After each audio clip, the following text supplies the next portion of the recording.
Granny Greensocks, flying backwards through a world of delusion towards truth. Hi, I'm on the windswept allotment, you can tell by my hair. It's a bit windy today. I thought I'd come and pick a few wild greens, whatever I can find.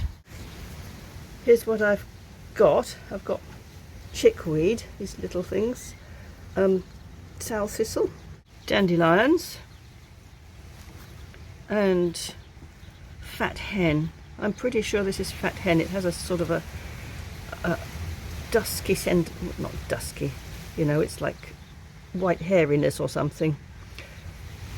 And this apparently is a member of the goosefoot family. It has these leaves that are shaped, I suppose, like goose's feet.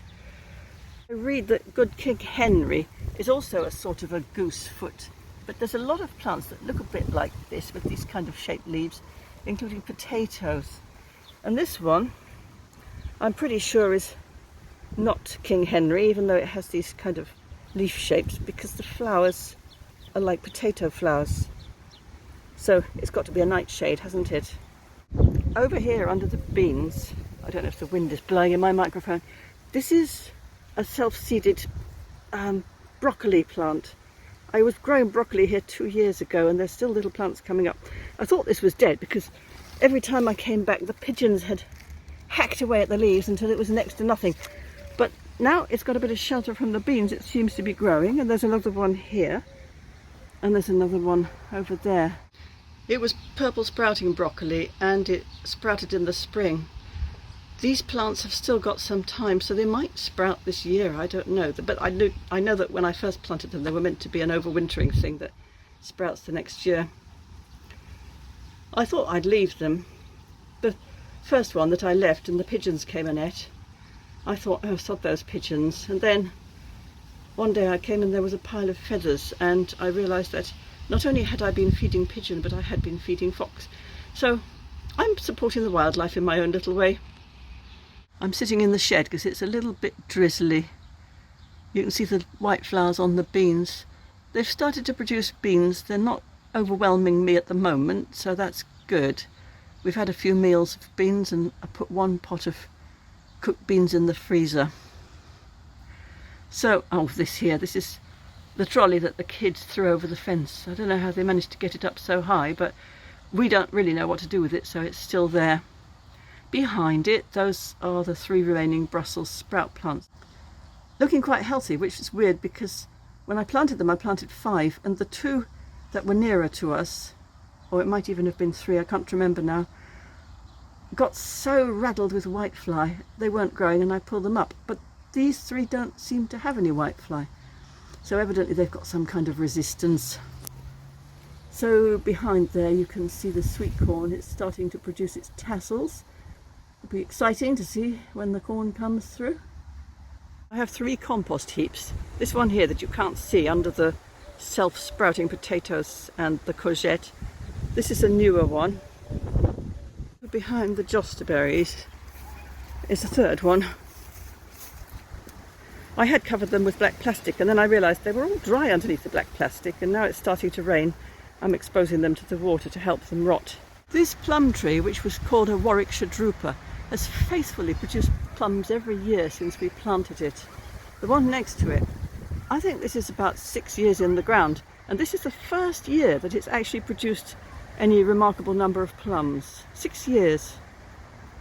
Of course, the apple tree over here, it was completely blindsided by the dry weather, and I found one apple. Oh, here we are. See how small that is. It'll be lucky if it manages to reach maturity, but it's got a chance now we've had more rain. The jostaberries, I don't know what happened this year. Every berry disappeared. They never came ripe, they just vanished.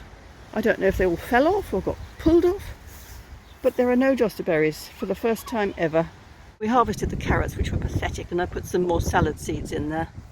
And then, oh, there's one of the carrots. This is a really weird kind of a carrot. It's gone to flower. I've never seen a carrot do that. I've been picking all the broccoli off these. One for the bees. I planted the leeks there. And in this patch, which had the garlic in, I've put carrots, whole carrots. I had a huge crop of poppy seeds and I'm not sure what I'm going to do with them. I don't normally cook with poppy seeds, but it's a shame to waste them.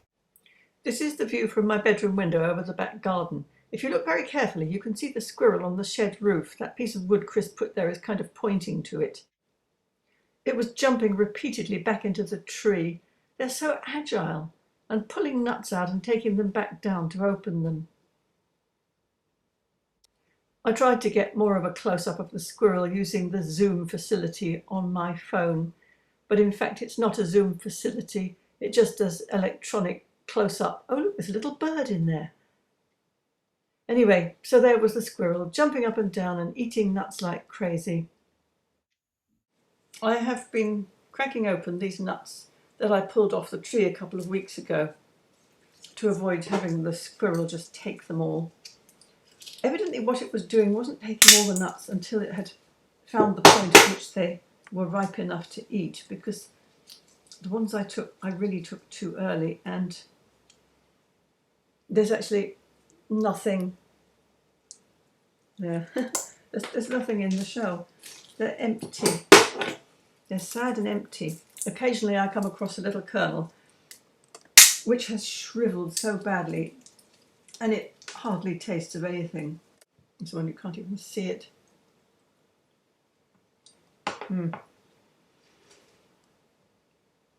So that was a waste of time. I might as well have just left them and allowed the nut to decide, allowed the squirrel to decide when they were ready and just take them for itself.